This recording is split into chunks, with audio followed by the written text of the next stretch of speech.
എനിക്ക് ഓരോ നിമിഷവും നിറവുള്ളതാണ്. വ്യത്യസ്ത ഭാവങ്ങൾ നിറഞ്ഞതാണ്. ആഴമുള്ള അനുഭവങ്ങളിലേക്ക് അവ വഴി തുറക്കുന്നു. ആസ്വദിക്കൂ തന്മയി ഭാവത്തിൽ. തന്മയി ജ്വല്ലറി, നിലമ്പൂർ. നിലമ്പൂർ തേക്ക് മ്യൂസിയം ഇനി ഹരിത ടൂറിസം കേന്ദ്രം. മന്ത്രി വി അബ്ദുറഹ്മാൻ പ്രഖ്യാപനം നിർവഹിച്ചു. മാലിന്യം അശ്രദ്ധമായി കൈകാര്യം ചെയ്യുന്നവരെ സംസ്കാരശൂന്യരായി കാണാൻ പൊതുസമൂഹം തയ്യാറാവണമെന്ന് മന്ത്രി അഭിപ്രായപ്പെട്ടു. മാലിന്യ സംസ്കരണ രംഗത്ത് പൊതുജനത്തിന്റെ മനോഭാവം മാറ്റാൻ കഴിഞ്ഞുവെന്നത് ഇക്കാര്യത്തിൽ സംസ്ഥാന സർക്കാർ സ്വീകരിച്ചുവരുന്ന ഊർജിത നടപടികളുടെ നേട്ടമാണെന്ന് മന്ത്രി വി അബ്ദുറഹ്മാൻ പറഞ്ഞു. അടുത്ത കാലം വരെ നമ്മുടെ പൊതുനിരത്തുകളും ജലാശയങ്ങളും മാലിന്യം കുമിഞ്ഞുകൂടിയ നിലയിലായിരുന്നു. തദ്ദേശ സ്ഥാപനങ്ങൾ വഴി നടത്തിയ ആസൂത്രിതമായ നടപടികളിലൂടെ നാടിനെ മാലിന്യമുക്തമാക്കാൻ കഴിഞ്ഞു. ഇതിന്റെ സമ്പൂർണ്ണ പ്രഖ്യാപനം ഉടൻ നടപ്പാക്കാൻ പോകുകയാണ്. വിദേശ മാതൃകയിൽ കേരളത്തെ വൃത്തിയുള്ള വലിച്ചെറിയൽ മുക്ത സംസ്ഥാനമാക്കുകയാണ് സർക്കാർ ലക്ഷ്യം. മാലിന്യങ്ങൾ തള്ളുന്നവരോട് ജനങ്ങൾ പ്രതികരിക്കാനും അവരെ സംസ്കാരശൂന്യരും സാമൂഹ്യവിരുദ്ധരുമായി കാണാനും തയ്യാറാവുന്നുവെന്നത് പൊതുസമൂഹത്തിന്റെ മനോഭാവത്തിൽ വന്ന വലിയ മാറ്റമാണ്. മാലിന്യങ്ങൾ വലിച്ചെറിഞ്ഞാൽ പിടിവീഴുന്ന തരത്തിലുള്ള ശക്തമായ നിയമ നടപടികൾ സ്വീകരിക്കാൻ തുടങ്ങിയതും സർക്കാർ സ്വീകരിച്ച ഉറച്ച നിലപാടിന്റെ ഭാഗമാണെന്ന് മന്ത്രി പറഞ്ഞു. യജ്ഞത്തിന്റെ ഭാഗമായി തദ്ദേശ സ്വയംഭരണ വകുപ്പ്, തദ്ദേശ സ്വയംഭരണ സ്ഥാപനങ്ങൾ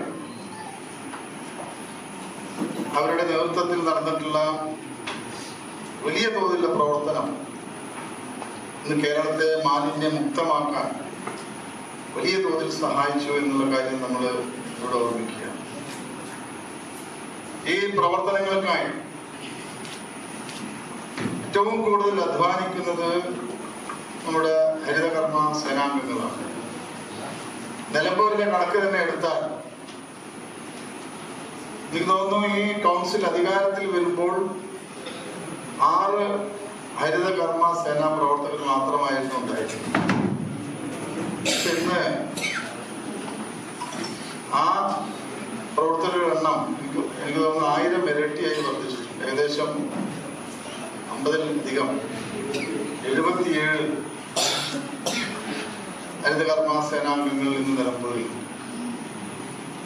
അവരുടെ പ്രവർത്തനം വളരെ ശ്രദ്ധേയമാണ്. കാരണം രാജ്യത്തിന്റെ പല ഭാഗങ്ങളിൽ നിന്നും വരുന്ന ടൂറിസ്റ്റുകൾ, വിദേശ വിനോദസഞ്ചാരികൾ, അതോടൊപ്പം തന്നെ ജില്ലയിൽ നിന്ന് എത്തുന്ന ധാരാളം ഡൊമസ്റ്റിക് ടൂറിസ്റ്റുകൾ, ഇവരൊക്കെ തന്നെ വലിയ തോതിൽ മാലിന്യം ശ്രദ്ധയില്ലാതെ വലിച്ചെറിയുന്ന ഒരിടമായി നമ്മുടെ നിലമ്പൂർ മാറിയിട്ടുണ്ട്.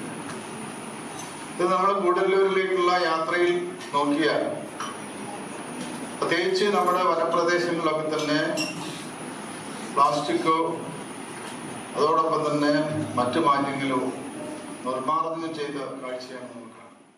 മാലിന്യമുക്തം നവകേരളം ജനകീയ ക്യാമ്പയിൻ വഴി സംസ്ഥാനത്തെ മുഴുവൻ ടൂറിസം കേന്ദ്രങ്ങളെയും ഹരിത ടൂറിസം കേന്ദ്രങ്ങളാക്കും. ഇതിന്റെ ഭാഗമായാണ് കേരള വനഗവേഷണ കേന്ദ്രത്തിന് കീഴിലുള്ള നിലമ്പൂർ തേക്ക് മ്യൂസിയം ഹരിത ടൂറിസം കേന്ദ്രമായി പ്രഖ്യാപിച്ചത്. ശലഭോദ്യാനം, ഔഷധോദ്യാനം, പച്ചത്തുരുത്ത്, കൃത്യമായ മാലിന്യ സംസ്കരണ സംവിധാനങ്ങൾ തുടങ്ങിയവ ഒരുക്കിയാണ് ഹരിത കേരള മിഷന്റെ സഹകരണത്തോടെ KFRI തേക്ക് മ്യൂസിയം ഗ്രീൻ ഡെസ്റ്റിനേഷനാക്കിയത്. നിലമ്പൂർ നഗരസഭയുടെ നേതൃത്വത്തിൽ ഹരിത വിദ്യാലയങ്ങളായി തെരഞ്ഞെടുത്ത സ്കൂളുകൾക്കുള്ള സർട്ടിഫിക്കറ്റ് വിതരണവും ചടങ്ങിൽ മന്ത്രി നിർവഹിച്ചു. ഫെബ്രുവരി 28 നഗരസഭയിലെ എല്ലാ വിദ്യാലയങ്ങളിലെയും എല്ലാ ക്ലാസ് മുറികളും ഹരിത ക്ലാസ് മുറികളാക്കുകയും ഹരിത വിദ്യാലയങ്ങളായി പ്രഖ്യാപിക്കുകയും ചെയ്യും. എല്ലാ അയൽക്കൂട്ടങ്ങളും ഹരിത അയൽക്കൂട്ടങ്ങളായി പ്രഖ്യാപിക്കും.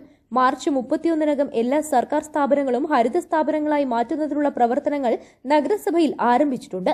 പരിപാടിയിൽ നഗരസഭാ ചെയർമാൻ മാട്ടുമ്മൽ സലീം അധ്യക്ഷത വഹിച്ചു. പീച്ചിയിലെ കേരള വനഗവേഷണ കേന്ദ്രം director doctor Kannan CS Warrier, Haritha Kerala mission ജില്ലാ കോർഡിനേറ്റർ ജിതിൻ TVS, നഗരസഭാ വൈസ് ചെയർപേഴ്സൺ അരുമ ജയകൃഷ്ണൻ, സ്ഥിരം സമിതി അധ്യക്ഷരായ Kakkadan Rahim, PM Basheer, UK Bindu, Sakkariya Knanthoppil, Shaiji teacher, Kerala വനം ഗവേഷണ കേന്ദ്രം നിലമ്പൂർ സബ് സെന്റർ ശാസ്ത്രജ്ഞൻ ഡോക്ടർ E മല്ലികാർജുന സ്വാമി എന്നിവർ സംസാരിച്ചു. News bureau, Nilambur. സ്വന്തം ഹൈസ്പീഡ് ഇന്റർനെറ്റ്, നമ്മുടെ സ്വന്തം ഇന്റർനെറ്റ്.